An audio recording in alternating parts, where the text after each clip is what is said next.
But I'd like to welcome you to the Hoover Institution. My name is Michael Auslin. I am a fellow here in contemporary Asia. This is a day of remembrance in the United States. It is, of course, the 75th anniversary of D-Day. I was actually down at the World War II Memorial a couple hours ago for the big celebration and commemoration of it. We remember those heroes who helped free a continent and create the free world that we all grew up in and take for granted. I'm honored to have heroes on this stage today, men who sacrificed, who tried to create a different world, are still attempting to create a different world. And we're going to have a conversation about that today. I want to thank you, though, for coming today. You may have noticed, surprisingly to me, there were not a lot of events on Tiananmen in this city. There were events on Capitol Hill. All of us, in fact, were on Capitol Hill, not Professor Pei, but the rest of us were on Capitol Hill 2 days ago on the actual anniversary of Tiananmen, thanks to the Wei Jingsheng Foundation and the Victims of Communism Memorial Foundation and a bunch of other groups. There were some events that the National Endowment for Democracy held. There were some congressional hearings, but there were no academic events. There was no other think tank that did an event on Tiananmen. This is a city filled with think tanks. This is a city filled with universities, and no one did an event on Tiananmen. I don't understand why. Maybe I'm naive. Maybe I'm just a historian and I think important historical dates need to be commemorated. But I'm shocked and I'm dismayed by it. And so I'm very glad that you came here today. We didn't know if you would be here. We didn't know if anyone cared to talk about what happened 30 years ago and how it shapes China today and shapes our world. And that's what we're really going to get into. I've done a lot of events. I don't think I've ever done an event where I feel the most superfluous by an order of magnitude on the stage.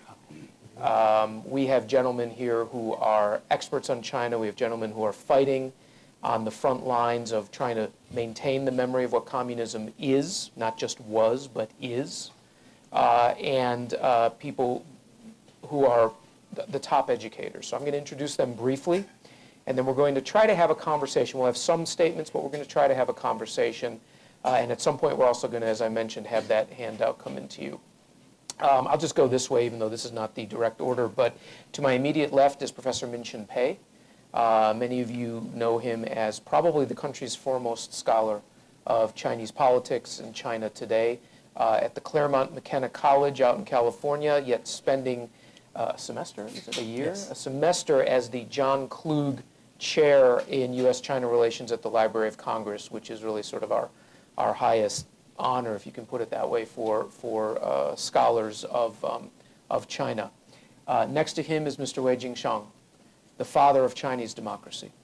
In 1978, when Deng Xiaoping began the process of modernization and reform in China, there was the Democracy Wall movement, as you're all familiar with. Deng had just promulgated his 4 modernizations for how post-Mao China would begin to embrace the world and move beyond the chaos of the Great Leap Forward and the Cultural Revolution. Mr. Wei posted the 5th modernization, one of the seminal moments in Chinese history. The 5th modernization calling for democracy. And for that, he spent 18 years in prison. Next to him is Mr. Wang. In 1989, when I was a college student in this city, watching Tiananmen on television, on a little black and white set, Wang was the student leader of the Tiananmen Square student demonstrations. A transformative moment, a moment of what seemed at the time unparalleled hope. The entire world watched 1 million Chinese descend on Tiananmen Square and then could only watch the blackness afterwards. Mr. Wang was at the center of it. And at the far end is Marion, who continues the torch of reminding us of the 100 million victims of communism throughout history. At a time when 40% of American millennials say they might be willing to live under a socialist society, though of course they don't know what socialism means when you actually ask them to define it, Marion is on the front lines with the Victims of Communism Memorial Foundation to tell us never to forget, and we're honored to co-host this with his group today. I could go on forever talking about these men, but instead we need to get to them and then get to you.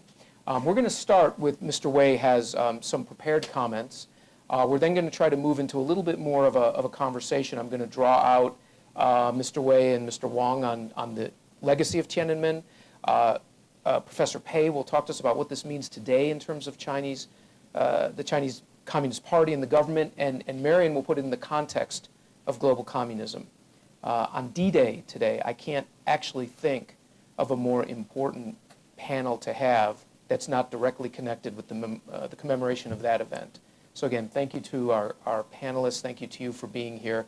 And Mr. Wei, we'll turn it over to you for some comments. 开始啊，当然今天主题就是天安门民主运动的遗产，我认为主要有3条。第一条，today the theme we're going to deal with is the legacy of Tiananmen, the Tiananmen pro-democracy movement. I think there are really 3 points I want to make in terms of the legacy of this movement. 第一条就是共产党在中国人民面前证明了他是人民的敌人。在这之前，多数中国人民认为共产党是自己人，所以用讲道理的方法和他打交道。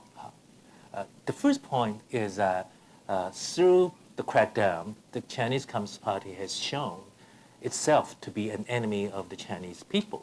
Before this crackdown happened, the Chinese people believed that the Communist Party itself was rational, and believed that it could be reasoned with, but the crackdown proved otherwise. 那场大屠杀彻底改变了多数人的认知，从此不再信任共产党和政府。The slaughter has completely changed how people in China view the Chinese Communist Party, and it is a party that has lost its credibility completely. 一切向前看、道德败坏、不讲信用等等社会风气，从这时候开始。And starting then, consumerism, materialism, the decline of morality, all of these developments occurred afterwards. 第二个就是说，中国政府认为合法性对于维持长期稳定很重要，在不稳定的环境中，靠暴力镇压和收买精英阶层也可以维持统治。The Chinese Communist Party's regime believes that legitimacy is very important to maintaining long-term stability. In an environment of instability, the regime can still survive by co-opting social elites and also by its resort to violent repression. 历史上很多少数民族入侵建立的国家都是这种统治模式。This kind of model of governance has prevailed in countries where a minority regime has invaded and sought and maintained power. 以美国为主的西方民主国家对中共的绥靖政策和经济上的扶持，是中共维持统治的主要条件。One of the primary reasons and conditions under which the Chinese Communist Party has maintained its power is the policy of appeasement and economic support given by the West, led by the United States. 第3条就是平均每天几百起的突发事件和超过军费的维稳经费，说明反抗的频率和强度都很高。Another fact, which is my third point, is that the resistance, the frequency of resistance and the intensity of resistance in China are both very high, based on the fact that every day there are hundreds of incidents of riots, and also the fact that the expenditures on maintaining domestic stability in China have exceeded its national defense budget. 中国经济的快速发展收买了大部分知识精英，中共拥有的先进的镇压技术，使得反抗运动来不及聚集就被扑灭。The rapid economic development of China has created the conditions under which for the Chinese Communist Party to co-opt and buy off the majority of intellectual elites, and the advanced technology of repression has also enabled the Chinese government to suppress resistance movements. 所谓民粹主义和民族主义，在中国只是不满现实的人们发泄的方式。The so-called populism and nationalism are only forms of expression for those people in China who are dissatisfied under the current conditions. 所以，当局对于不是共产党组织的任何活动，甚至马克思主义和毛泽东思想的研究和运动，也进行镇压。That is why the regime suppresses all forms of unorganized movements, including those that are devoted to the study of Marxism and Mao Zedong thought. 在强大的镇压这个现实面前，中国人学会了隐藏自己的真实想法。In face of this very powerful system of repression and reality, the Chinese people have learned how to conceal their real thinking. 现在只要有任何一点火星，不管是民粹主义的还是民族主义的，哪怕是马克思主义的火星，都会点燃火药桶。In today's China, a single spark, whether it is nationalism, Marxism, or populism, could ignite this tinderbox. 共产党的垮台或者和平演变，最终都会指向民主化，因为大多数人的希望会引导变化的方向，无论是改革还是革命。The collapse of the Chinese Communist Party or its peaceful evolution will eventually lead to China's democratization. That is because the hope of the majority of the people is in that direction, whether this happens through reform or through revolution. 谢谢翻译。Thank you very much. I didn't realize that Professor Pei was going to. Thank you, Minxin. I was trained as a translator. Outstanding. Thank you. Before I move to Mr. Wang, I'd like to ask Mr. Wei a question about the. I don't know, Tsipping, do you want to translate for that? Okay. It's 40 years since you were first sentenced to prison. You spent, as I mentioned, 18 years in prison. There's an argument that today's young Chinese, when the same age you were when you went to prison, don't really care about democracy. They are materialistic. They are focused on getting along in a new environment, very different from 1978, 1979, the thought of a new China. Do you believe that? Or do you think that that desire for some type of freedom is still buried deep within the hearts of the young people of China? 我想首先来讲，追求这个生活富裕啊、舒适，每个人都如此，并不等于说他就不可以再追求民主。The first point I want to make in response to this question is that the desire for a better life, the desire for material comfort is part of human nature, but this does not mean that people would not be pursuing other objectives. 民主democracy. 民主自由这些东西对每个人都是有好处的，为什么人们不追求对自己有好处的东西呢？ Democracy and freedom are beneficial to everybody. Why wouldn't anybody pursue democracy and freedom? 我们举一个例子，就是克林顿访问北京大学的时候，有一个女学生很激烈的抨击他，但是这个女学生后来嫁到美国来了。One example I want to cite is that when President Bill Clinton was giving his speech at Peking University, a woman student in the audience stood up and strongly criticized him. That girl eventually married an American and now lives in this country. Thank you. Thank you. Wang, can you tell us a little bit what it was like to be at the center of the Tiananmen Square protests and the demonstration. And also, again, your sense of whether today Chinese students, we're about the same age, so the ones that are the age when you were in Tiananmen, whether you think that they could create a movement like the one that you created. I think 30 years ago, when I was standing in Tiananmen Square, of course I feel very proud. I still remember the most impressive day during the movement is April 27th, when we have a first biggest parade.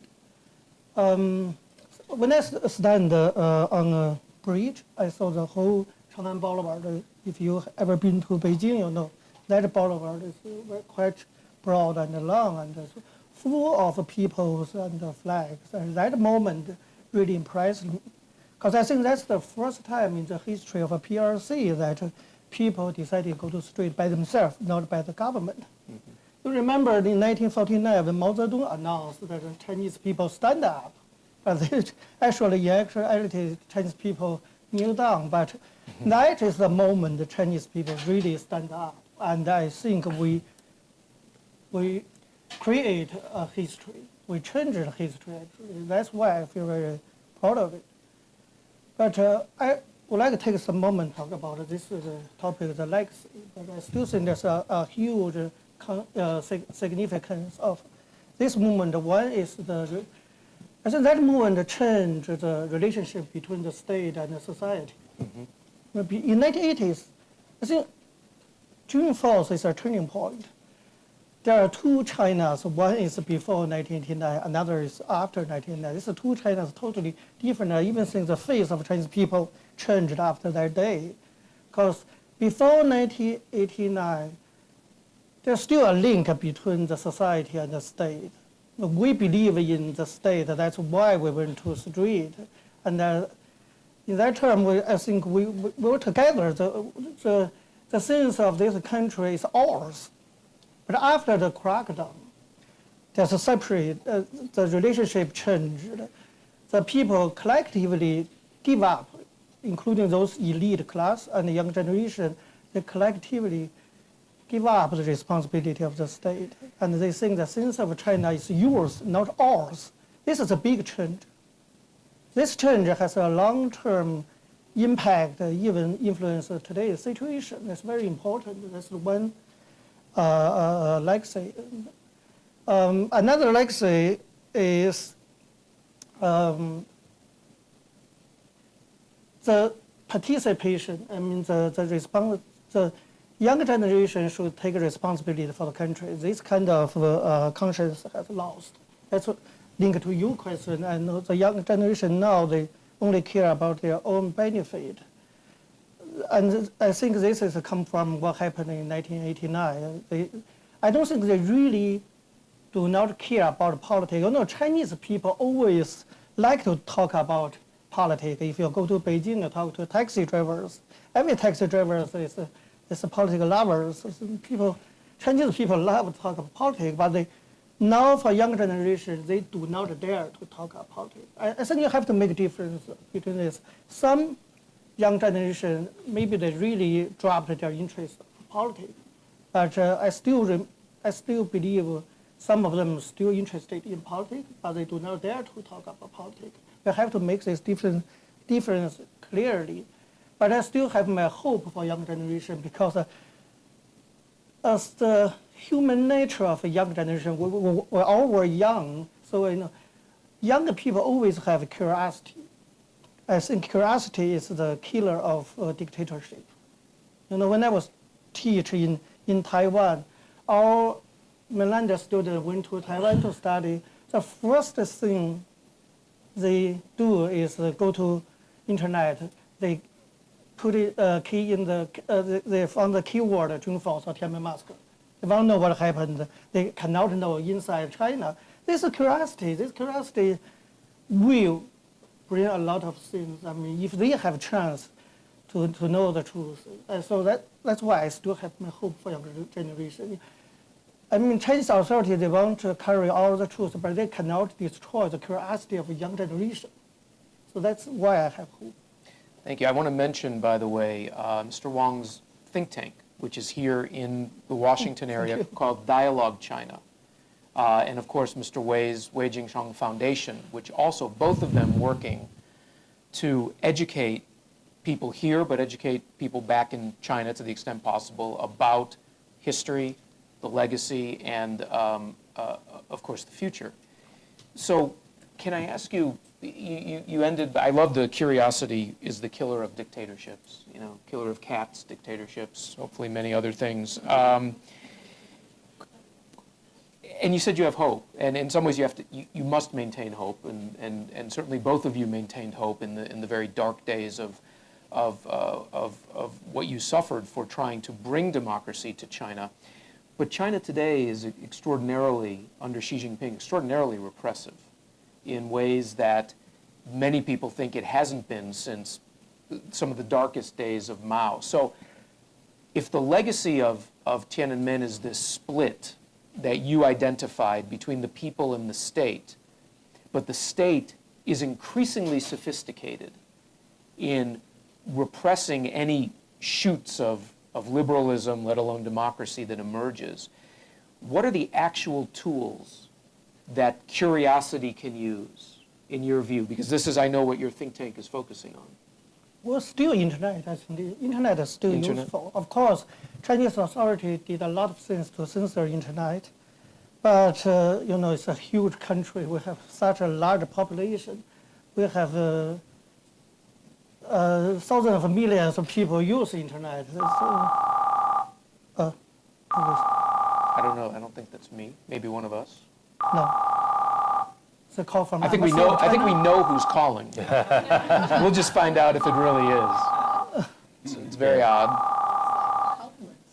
Yeah, I know. I'm just thinking who would be the most exciting guest to call in. Maybe a call from Xi Jinping. That's what I was thinking. Xi Jinping is calling in and I would saying, like to pick up the phone. enough of that. We pick up the phone, everything goes dark. That's the problem. Okay. Okay, so where were we? We were on, you're talking about the internet. Yeah. There's a strict, very strict control on the WeChat. WeChat is very popular in China, but even me myself, our classmates have a WeChat group. I'm in their group. In their group, they talk a lot of things about politics. It's pretty brave, and I could say it's more radical than me. I mean, even me myself can have my WeChat account. I don't know why they didn't block me, but there are millions of this kind of group, very active on internet. I mean, government try to control everything, but it's beyond their ability to control everything on internet. So I still put my hope on internet. Internet can provide them the chance to get together, to encourage each other, or transfer a lot of, share a lot of information.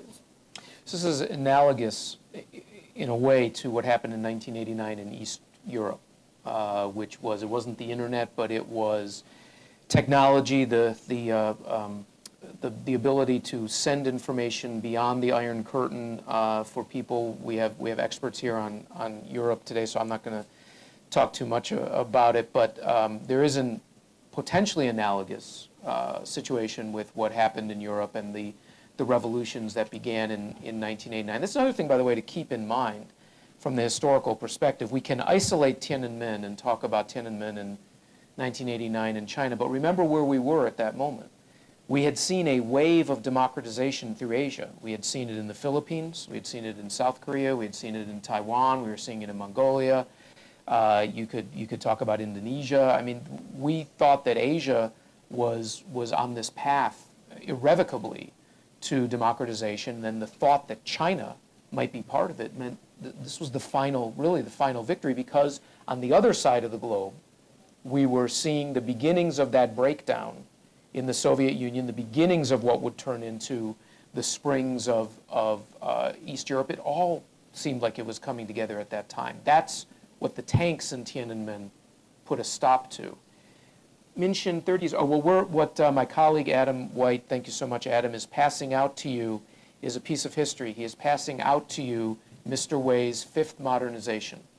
This is the text that Mr. Wei put on Democracy Wall that shattered the consensus, so to speak, in terms of how far reform should go in China. This was the call for democracy and the beginnings of the democracy movement. So we hope you'll take the time. I hope we'll have copies for everyone. We'll try to get it. I hope you'll take the time to read it. Minxin, I wanted to turn to you with that transition to bring up again this question of where we are with modern China today, 30 years on from Tiananmen. There were many who said that a state that slaughters its own people, ultimately, of course, as both Wei and Wang were saying, loses the connection with the people, loses the support, and yet, of course, it can continue in power. And yet, the presumption on the part of the West was that over time that power would slowly degrade, whether it's technology, whether it's economic growth, whatever it's going to be. And yet we're in a very different China today. You have written so eloquently on China's trap transition, on stagnation in China, and yet the party maintains its hold on power. How do you assess the strength of the party 30 years after Tiananmen? And I'm sorry, I'm going on. I just want to mention, May 4th, 1919, the beginning of democracy movement in Republican China. Exactly 30 years after that, Mao Zedong proclaimed the founding of the People's Republic of China, 1919 to 1949, 30 years exactly. 1989 to 2019, 30 years exactly after Tiananmen. Do we have a stronger than ever Communist Party, or do we have one that is entering its decline? Okay. I've learned as a social scientist that if you look at developments from a stationary or static point of view, you're always going to make a mistake. When you look at China, you have to learn to apply a very dynamic perspective. That is, when things change, they change very fast. When things don't change, they appear to be stationary or stagnant forever. And if you remember this, then I remember this rule, then I would say today's China, today's Communist Party, not today's China, today's Communist Party is most likely weaker than any time since Tiananmen. So this is actually a pretty revolutionary statement to make, considering how strong China appears to be from outside. The reason I make this statement is that after Tiananmen, the Communist Party actually reacted to this, what I would call a near-death experience, with a remarkable strategy, survival strategy. But that strategy was abandoned roughly about 6-7 years ago after the rise of Xi Jinping.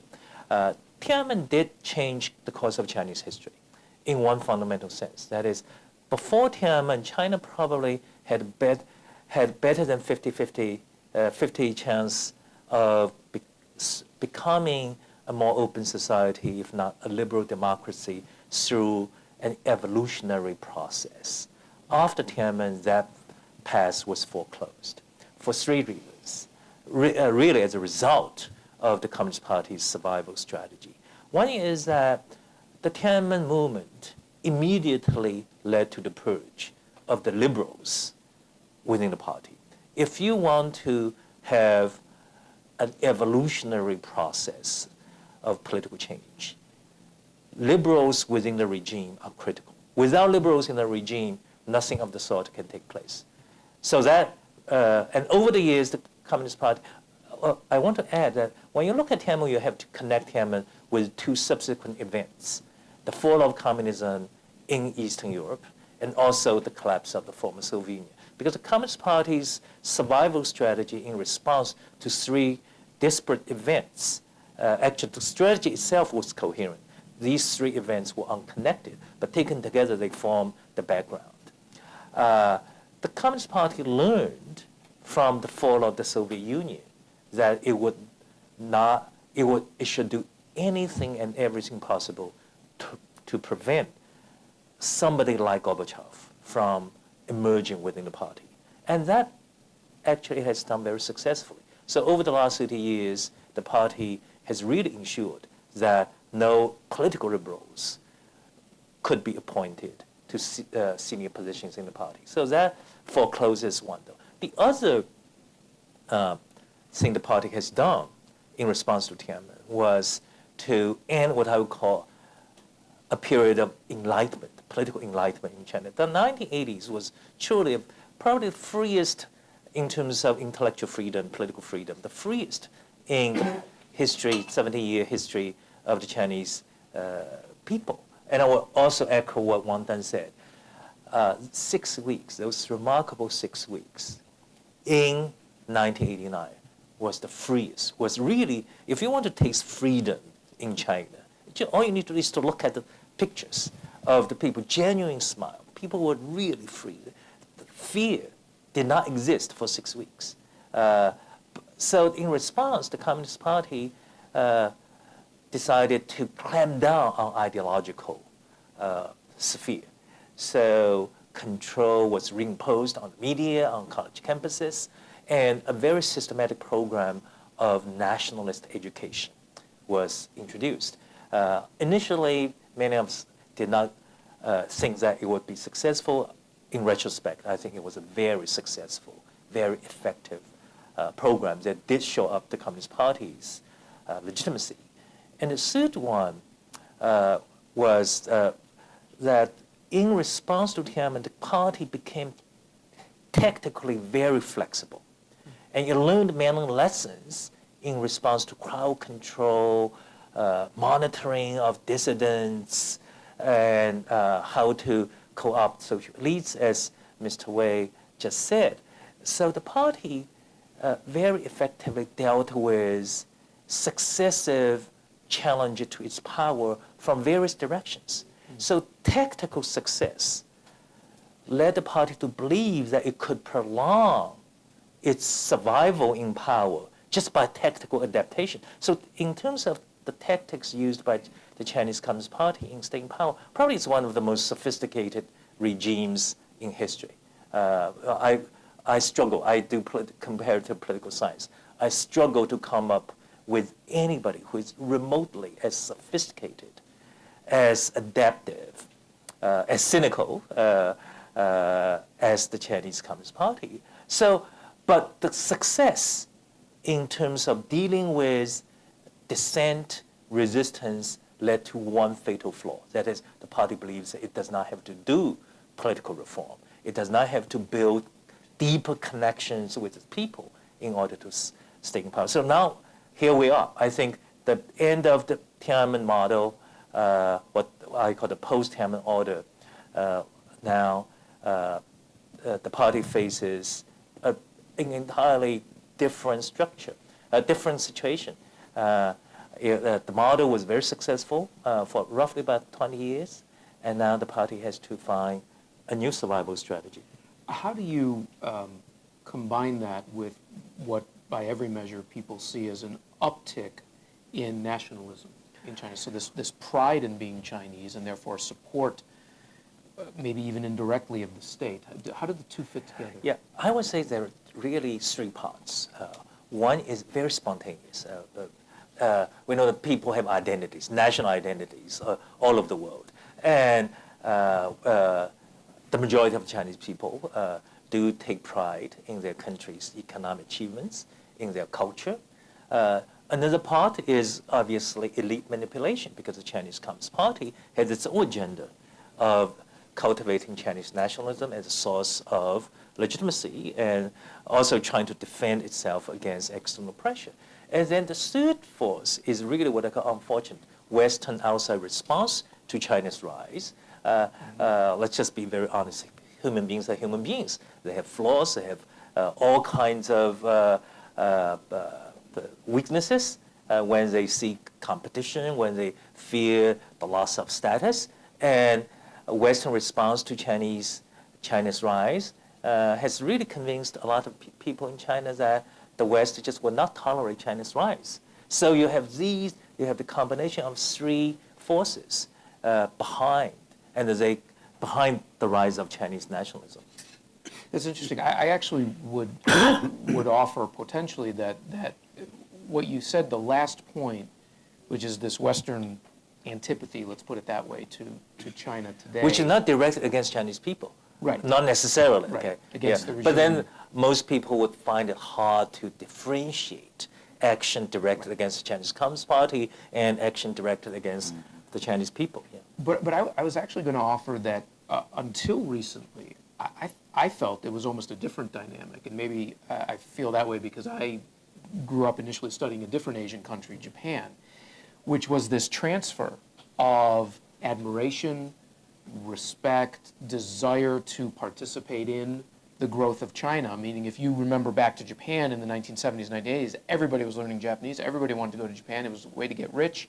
They were going to control the world. It all fell apart, ironically, just at the moment when Tiananmen happened, but China began its spurt of growth under the revitalized reforms of Deng Xiaoping. So late 80s and moving onward, 92 was, of course, the second speech. But, okay, that's definitely not me. All right. But until now, it seems that everyone's wanted to jump on the China boat. Everyone's learning Mandarin. They're taking Chinese history courses. China's going to rule the world. Those are all the books that were written out there. Not mine. Mine was the only book that said it wouldn't, and then people didn't like that. So it was all the when China rules the world. So I'm very interested that the what you identify this nationalism, and certainly agree with it, that it's now a response to what seems to be a fear reaction on the part of the West. I wonder if some of that nationalism also wasn't fueled early on by this admiration the West had for China. I don't know. Does that make sense? Again, I wish people all over the world are as sophisticated as people in this room are. The sad fact is they're not. So when you look at Western response to China's rise, it's very mixed. You have people who are saying that China is the future, right? China rules the world. Books are written with that kind of title. But you also have people who say China is an existential threat. Yeah. But when you hear different noises, just in an environment where there's no press freedom to show how diverse the Western's response to China is, then it's natural that you're going to see people in China being bombarded with negative reaction to China's rise, because the Chinese Communist Party can exploit that kind of negative reaction to show that it is the only party that can defend China's national honor. Thank you. It's easy to talk about China qua China, because of the history, thousands of years of culture, because of the cycles of both dynasties and revolution, because of the particular American engagement with China. The first ship that left the United States to trade with China was sent in 1784, just weeks after the signing of the Paris Peace Treaty. So for those who think that we're just an Atlantic country, we've been, from the beginning of this republic, attempting to engage with China. But for the past 70 years, we have either ignored or engaged with a communist China. Marion, how do you put into context China as a communist country and the experiences that you try to educate people about, which is the cost of communism over these decades, and many who forget that today? Sure. Well, thank you, Misha, and the Hoover Institution for hosting this conversation. It truly is a privilege to share a stage with such esteemed scholars and real champions of liberty, freedom fighters. I was too young to remember Tiananmen Square, but the first time that I felt something about Tiananmen that went beyond the academic meaning or the geopolitical or historical meaning of that massacre was in Hong Kong in 2014 in October. I had the opportunity to be there, and I sat cross-legged on the pavement in Admiralty and elsewhere, and I listened to the young student protesters, a young chef from a local restaurant, a pharmacist, an elderly woman. They were telling me why they were afraid of Beijing and what was happening to their city. And there was in the square images of the Goddess of Democracy statue that the Tiananmen protesters erected in 1989. And there were also quotes from America's own founders, Madison and Jefferson and others in the protest areas of Hong Kong. But the origins of that Hong Kong protest were against a Beijing-directed history curriculum change to the high schools in Hong Kong. And in a way to answer Misha's question about the work that we do at Victims of Communism, it is very much to keep alive the memory of those who have suffered under and been killed by communist regimes. And on the 25th anniversary of the Tiananmen Square massacre, we organized a teleconference with some of our Chinese friends, and it was disrupted. We were targeted in a massive cyber attack. Our servers were hacked, our website was deleted. Cisco systems that we were using to organize this teleconference went down on the East Coast. This was reported in the press at the time. And here we were, just a little congressionally authorized, yes, but little memory group in Washington, D.C., and just airing a discussion about those events in 1989 were viewed as such a threat by the world's second most powerful country that they had to take great efforts to interrupt our exercise of freedom of speech and freedom of association here in Washington, D.C. We've had other instances of espionage attempts against us and intimidation. That was 5 years ago, 4 years ago, before the United States listed China as a top security challenge and revisionist power in our national security strategy. So China now has other targets, and they've been leaving us alone more recently. But if you look at the history of communism, since 1917, the Bolshevik Revolution, you've seen some 40 countries that have experienced communist rule around the world. A death toll of more than 100 million people killed by those regimes. And in every case, those communist regimes either collapsed economically or turned into a totalitarian police state. In every case, humans were targeted and killed as a matter of policy in peacetime. And in the case of the Soviet Union, or in the case of Cambodia, up to 25% of the whole population was killed. And, you know, 5 years ago, 4 years ago, when we were talking about this with our Chinese friends, the media didn't want to cover this. Misha has talked about this kind of inbuilt tendency to view China not as what it is, not as what it says it is, but what we would like for it to be, I think. And under Xi Jinping, it's become very clear that they are going back to a hardline communist approach to justify their rule over almost 20% of the world's population. And if you look at, as we've already mentioned, what's happening in Hong Kong, you know, in violation of treaties and agreements of one country, two systems, some 300 million Uyghurs out of a population of 11 million in concentration camps, the continuing genocide, cultural genocide in Tibet, the maintenance of the coercive family planning policy, which was one child, now two children. The point is that mandatory and forced abortion and forced sterilization is a part of that. And it's a form of population control, as Reggie Littlejohn, who focuses on this issue, points out. These facts are not known. The history is not known. In the United States, we have done a poor job of learning one of the truly most important lessons of the 20th century.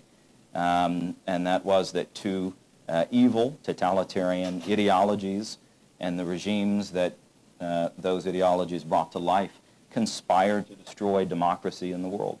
And most vividly in the Molotov-Ribbentrop Pact of August 23rd, 1939, when Nazi Germany and the Soviet Union signed a non-aggression pact and agreed to divide Europe between themselves.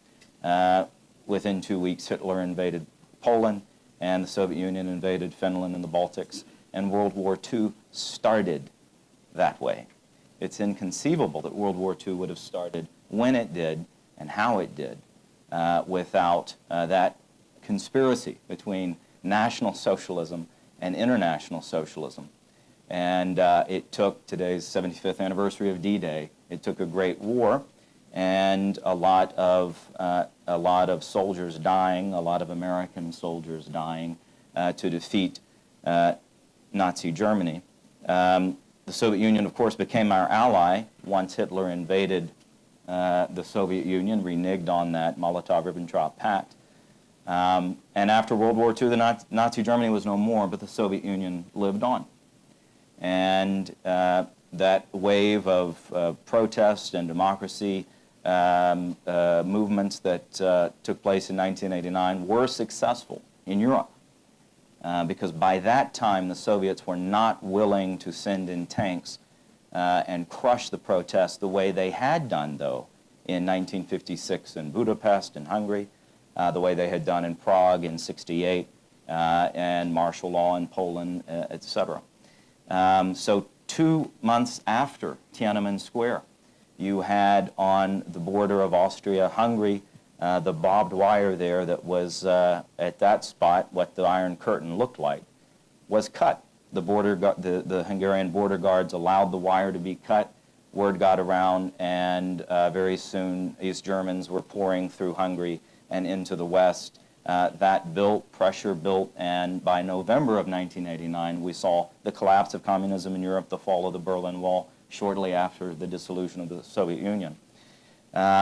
It is, of course, the reality today that 30 years after those events, more than 20% of the world's population lives in a single-party communist state. Of course, China is the largest and most powerful communist country, perhaps in history. You have Vietnam, Laos, North Korea, and Cuba. And you have, very recently, Venezuela, with the influence, support, military and intelligence direction of the Cubans. You have seen Venezuela under Maduro is effectively turned into a single-party dictatorship, and of course the United States now recognizes the free government of Guaido, and it's unclear which direction this is going to go. All that to say is, I wish that my generation didn't have to fight yet in another century an ideology and an international conspiracy of communist parties who want to destroy freedom.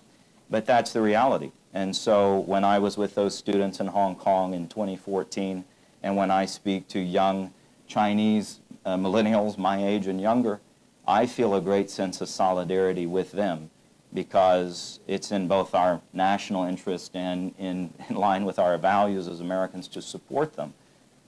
Because I want this century, I want the future for my young daughter and others to be defined by the American values of freedom and democracy and human rights, and not by the quote-unquote harmony that China envisions for the world, which is domination, subservience, and a total lack of freedom.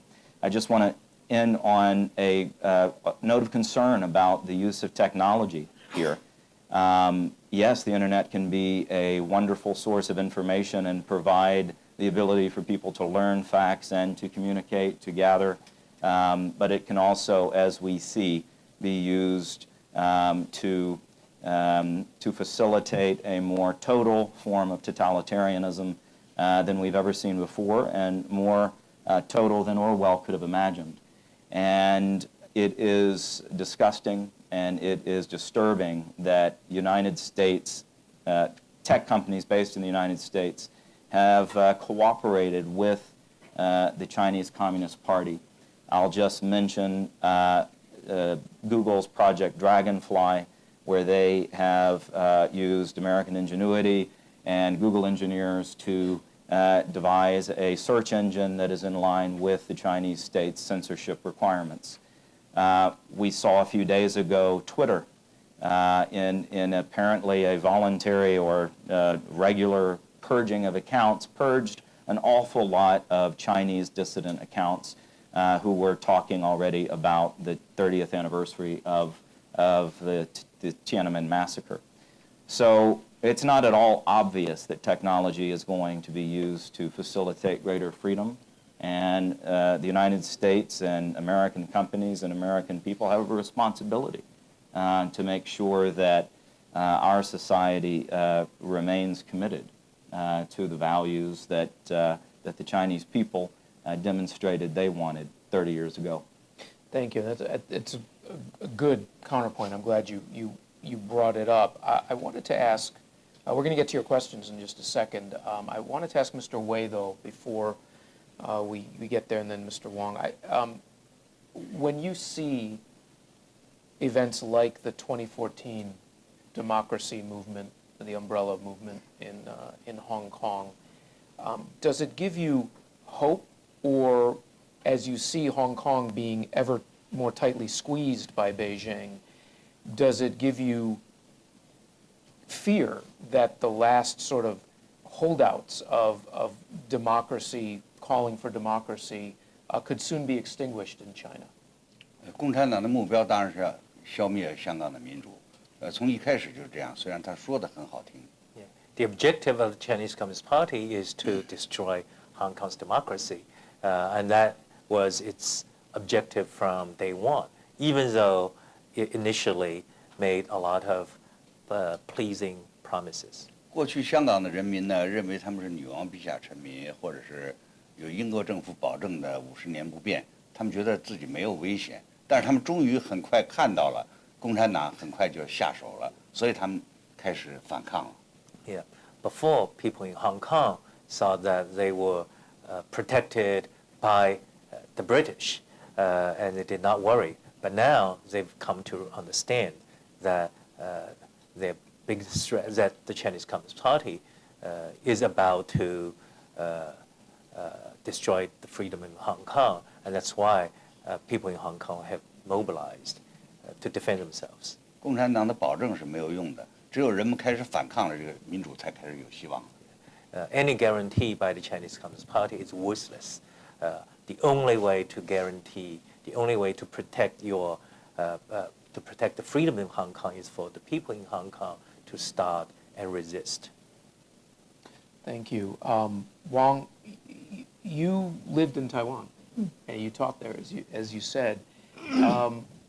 What's your assessment of Taiwan's ability to resist ever tighter economic and even political relations with China? It swings with the parties, obviously, in power, and now we have a DPP, Democratic Progressive Party, that is a little bit farther from the mainland. But compared to where it was years ago, Taiwan's much more tightly integrated. Are you worried about Taiwanese democracy or the future of Taiwan?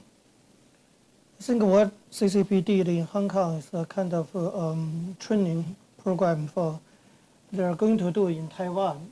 So when we pay attention to the situation of Hong Kong, I suggest maybe we need to start to shift our attention to what happened in Taiwan now. I already see a lot of influence of CCP in Taiwan happened. I still remember when I was in Taiwan, I invited by one university, Chengkong University, to teach, and I was denied by teaching there because some professors said if we hire Wang to teach in our university, that will destroy our relationship with universities in mainland China. You can see this is a very clear example to show how big the influence of CCP already there in Taiwan. And I think in East Asia, well, of course, I worry about the future of Hong Kong, but if we still have democracy in Taiwan, but that democracy is already in danger.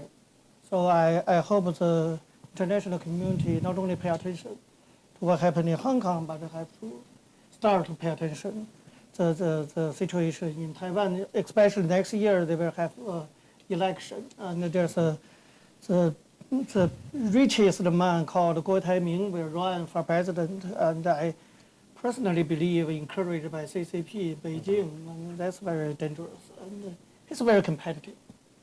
Thank you. We're going to get to your questions. I would just make another historical note, which is, of course, this year is the 70th anniversary of the founding of the PRC, 40th anniversary of the normalization of relations between the U.S. and the PRC, but 70 years. By this point in time, in the Russian Communist Party, which of course meant the Soviet Union and it meant all the other Soviet parties, by this point in time, 70 years, they had Gorbachev. The end game was very clear. He has become, as Minxin mentioned, the example of what not to do for a communist party. But he had emerged in the Soviet Union by the 70th anniversary. In fact, a few years before that.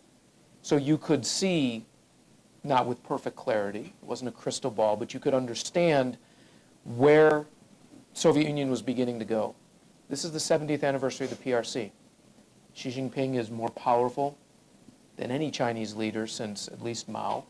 We'll see how far that goes. There is no Gorbachev on the horizon.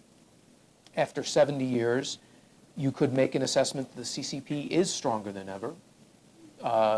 Minxin indicates it may be weaker than at any point in time, but it certainly is not where it was with the Soviet Union. The CCP, the PRC, will outlast, by years, one must make a general assumption, the Soviet Union. It will be the most successful communist regime in history.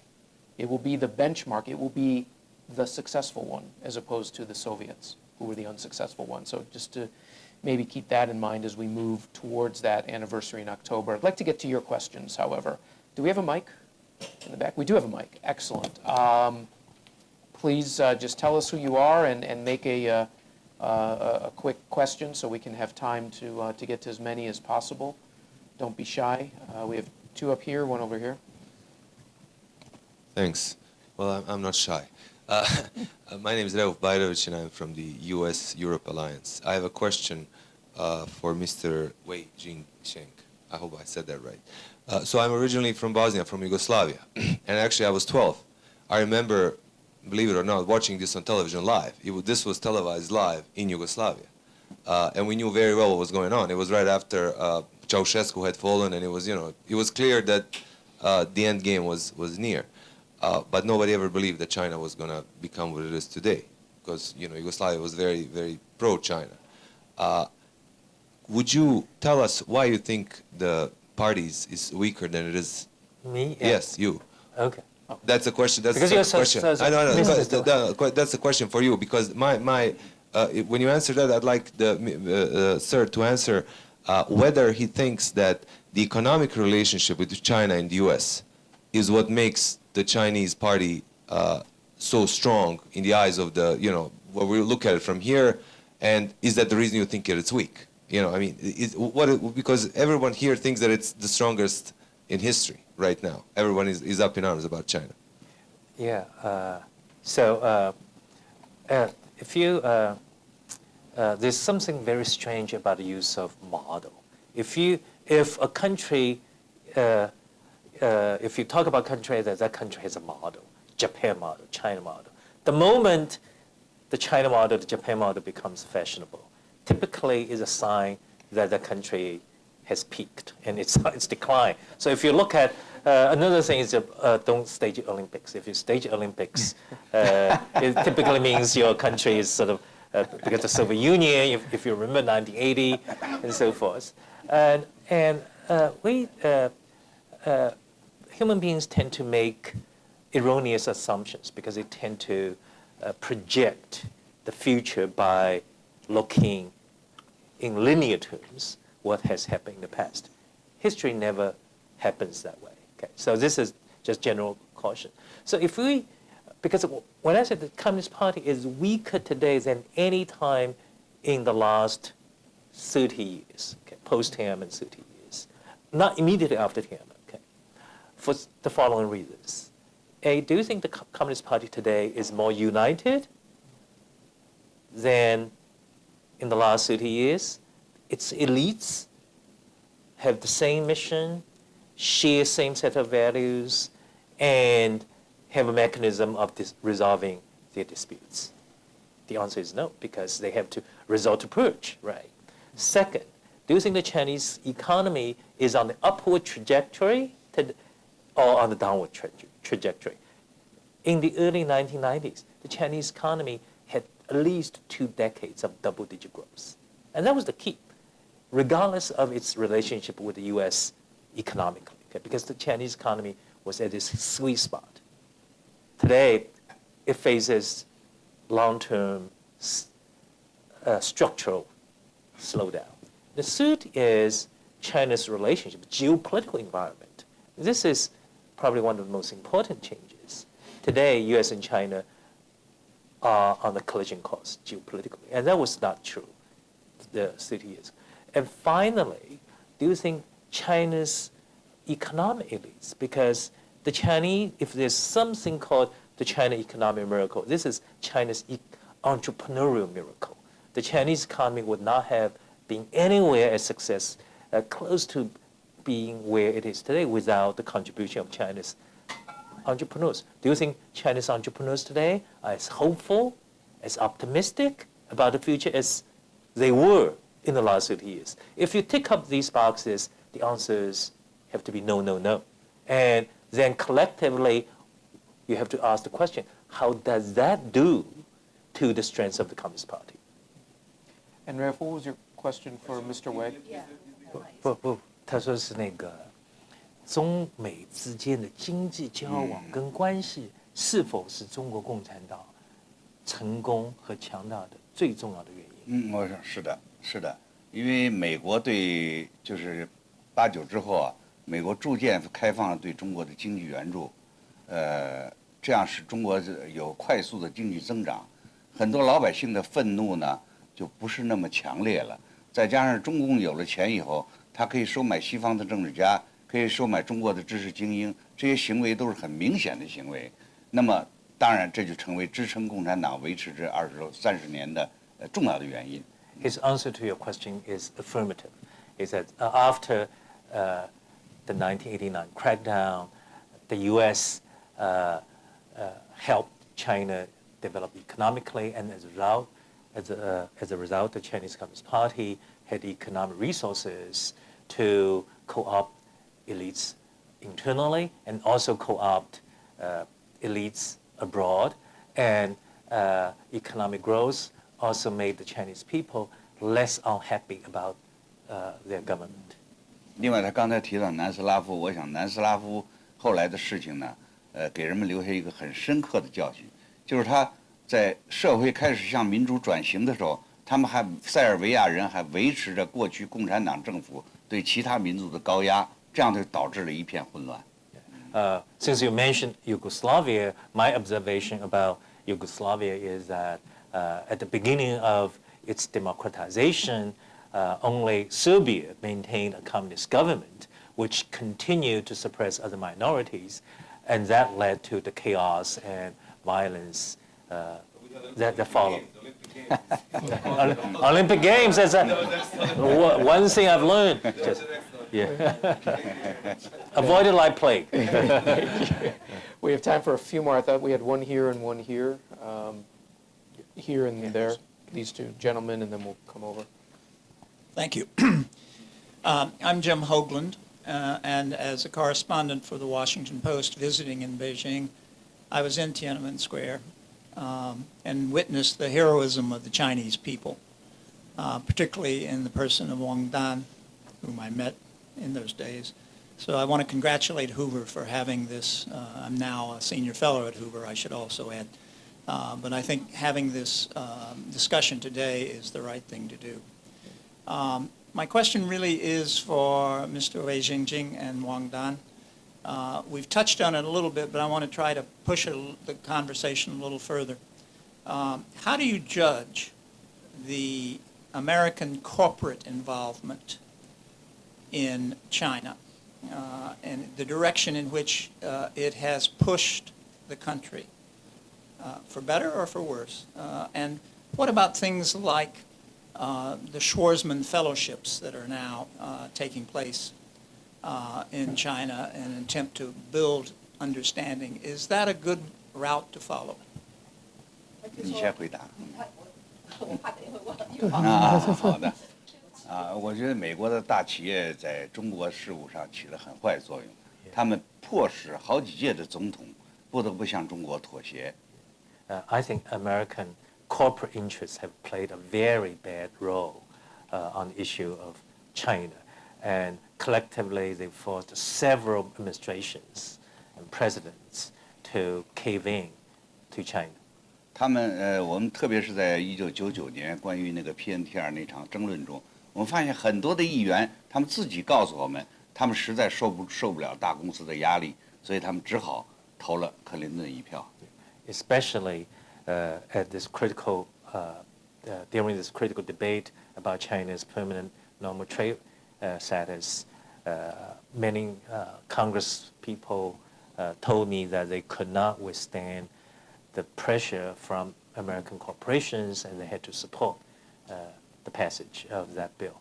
而给中国 WTO 的和 PNTR 的结果就是说，一方面美国和资本家发了钱，中国有一大批官僚资产阶级他们挣了钱，然后呢，美国很多工人丢了工作，而中国工人呢失去了自由。Yeah. As a result of China's entry into WTO and also its status of PNTR, a lot of American corporations and the U.S. itself made a lot of money. A lot of bureaucratic state capitalist interests in China made a lot of money. But American workers have lost their jobs, and Chinese workers did not really benefit. 现在美国所有的人都想纠正这种不公平的贸易状况，但是我们还是可以看到这些大企业在各个角落里冒出来，他们在阻止这场运动。Now a lot of Americans want to end this the unfair trade, but we can still see many American corporate interests trying to prevent this from happening. I'm not expert on this issue, but I think it's a really very important issue. So that's why our think tank, Dialogue China, we already prepared for research written by a team led by the lawyer Teng Biao, talking about the influence of corporation of America in China, and how those American companies cooperate with Chinese government. And that report will be published in, I think, 2 months. So if you keep close attention on our website, www.dialoguechina.com, we will publish that report soon. Thank you. We're getting close to the end, so I'd like to take at least 2 questions. I have one here and one here. We'll see if we can squeeze another in and try to get you out on time. Thank you. Abraham Armstrong, Victims of Communism Memorial Foundation. I'd like to address this question. I'd like to ask those who on the panel who think that the Chinese Communist Party is at its weakest point to address the role of the trio of ideology, technology, and censorship in the CCP's power. How much more concerned should we be now than we were under Clinton, having the social credit system, these apps, video surveillance, QR codes, etc. One thing I think about every day at my work is how deep the CCP's thought control mechanisms are actually working.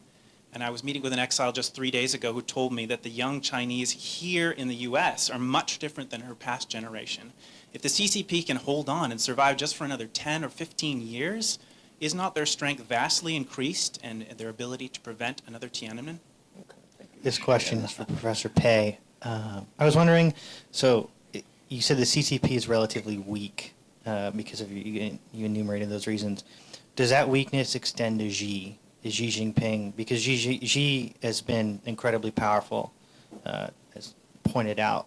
Do those weaknesses extend to his monopoly on power? Then second, how has the trade war done any positive effect on weakening China in any way, shape, or form, or has it just caused hurt for the United States? Okay. And then see if we can squeeze in one more over on the other side there, and then we'll have answers and wrap up. Tim Nelson, State Department. Questions for Wei Jingsheng. To what degree do you think Xinjiang is a model as a police state for the rest of China? And I understand Hong Kong even sent over its own police forces to study what they're doing against the Uyghurs in Xinjiang doesn't seem like a positive step. 那我回答这两个问题。第一就是说，共产党在新疆的镇压呢，这个模式其实在中国内地以前就有过，没有这么严厉。那么现在规模扩大了，将来在中国内地可能也会扩大规模。